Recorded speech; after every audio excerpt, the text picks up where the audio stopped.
as a company, we are very well positioned to serve the mobile operators in the country. About 640 million smartphones in the country. I think we are waiting for an explosion to happen. My first priority is to make sure our people are taken care of. Hi, I'm Danish Khan from Moneycontrol, and today we are joined by Mr. Munish Seth, who is the managing director of Altius, which is an infrastructure provider. And Altius, while Munish is not a new name, Altius is, and we would like to know more about the company. If you could brief us about the company, the combination and the assets the company has, and the work, the stuff that the company is up to. If you could give us some color on that. Sure. Thanks for having me, Danish. Good to see you again. So Altius was envisaged about a year back. So Brookfield, as a major investors, bought three companies together. Crest Digital, which is in building solutions. ATC Towers, now known as Elever, which had a strong base in India. And Summit, which was erstwhile Geo Towers. So these three companies combined to create one of the largest telecom digital platform in the world.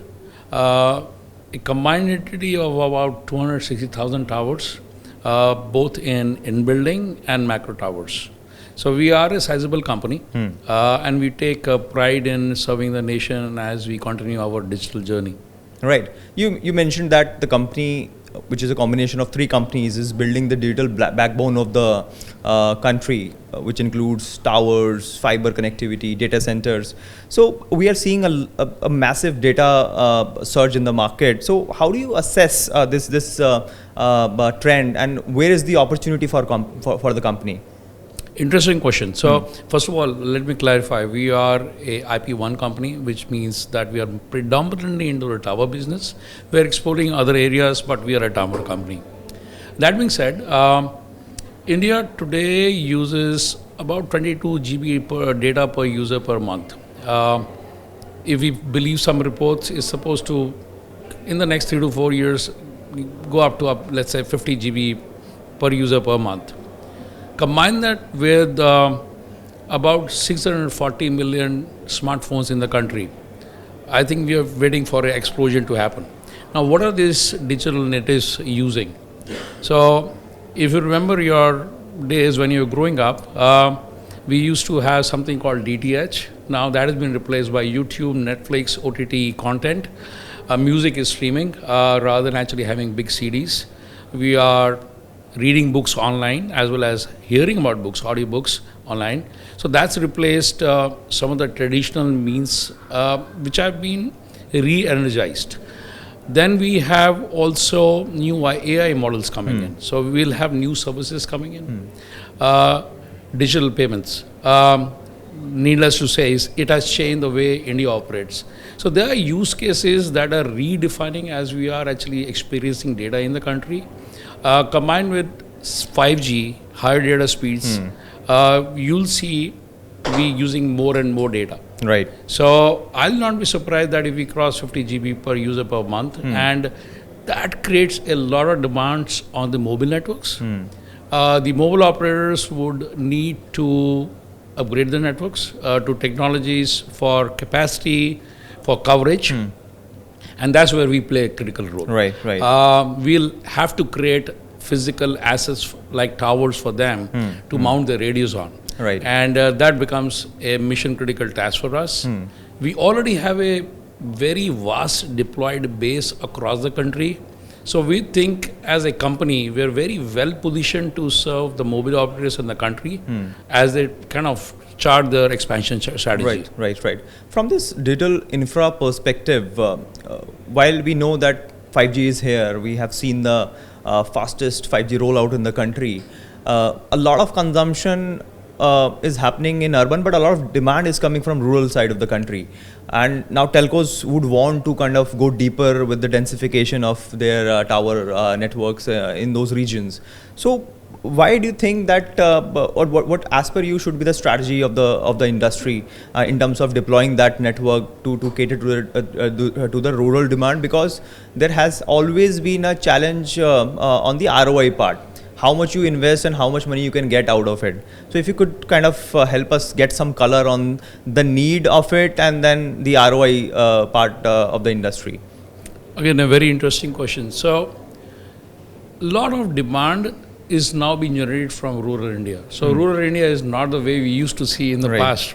So, rural India is aspirational, and the economy is booming for them as well. As our Prime Minister nicely articulated yesterday, the cost of data is almost as a cup of tea. So it's affordable now. So I think great stuff by the mobile operators across the board in kind of making these tariffs affordable. Even the devices are becoming very affordable. 5G entry-level devices are within reach of most of the people. So there is an incentive for everyone involved in the value chain to actually make sure more and more Indians get online. So I see that trend continuing. Good part is, as a company, we're already present in rural India. Some of the policy changes the government is making is enabling more and more companies to venture into those areas. I actually am glad this government is driving very inclusive growth. Since you're saying that the policy support is improving, what more is needed to kind of unlock this faster rollout in the country? Not just rural, but areas which is a terrain where it is very difficult to deploy fiber. So what sort of more interventions you feel are required? So first of all, the government made some welcome changes in the telecom policy, especially related to ROW. So since January, I think that has eased the life of mobile operators as well as us. What I would love to see is the same harmonization happen in regularization of the tower assets. Right now they are distributed across the state. We would love to see a central allocation of the process. Second, some of the great initiatives like Gati Shakti and viability gap funding, I think there's an opportunity for the tower companies like us to get more deeper engaged with in the planning cycle. So imagine this, if a railway line is being built or a highway is being built, what if you provision for fiber and tower right there? You could build that later, but if the provisioning is happening, it makes the system more efficient. So I think that's where a lot of improvement could be done, and I'm sure the government is thinking about it. Right. Yesterday, PM Modi not just spoke about the affordable data rates, he also talked about the India stack and 6G technology and why India is an early mover and wants to have a seat on the table. So how do you see this move? Do you think that this is something which will bring some results in coming years? See, end of the day, Danish, it all boils down to what is your aspiration and your ambition. So definitely it makes it more affordable. Technology is more catered to our demographics. So it was a very welcome ambition and a very welcome step by all the operators combined. So other than this demand for data and the network to support it, which are the trends we are seeing which are relevant? If you could highlight those trends in the market. Yeah, now this comes to a crystal ball gazing a bit, but I'll say the advent of AI, 5G, 6G is going to usher in changes that we have not thought before.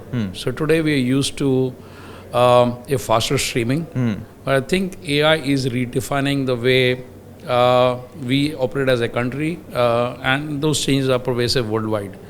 I was reading some articles. Some of the companies are doing flood forecasting using some advanced AI models and technologies. So imagine if a country like ours could benefit with this kind of technology that is being developed in the country for the country. So last question, as a leader, as the head of the company, what are your 3 key priority areas for coming years? So as a company, we are still in infancy. We just finished our integration of the 3 companies. So my first priority is to make sure our people are taken care of and we have a vibrant culture by which we can support our customers and support ourselves. Second would be definitely create value for our value chain, that is our MNOs, mobile network operators, as well as the ISPs. Third will be to make this company scalable so that we can cater to the demand this country is going to ask from us. Right, right. Well, on that note, I think we can safely conclude this chat, and I hope we get to sit more and discuss the Indian telecom industry more often and the trends that we are seeing. Thank you very much, Munish, for doing this. Pleasure talking to you. Thank you for having me, Danish. Always a pleasure. Thank you.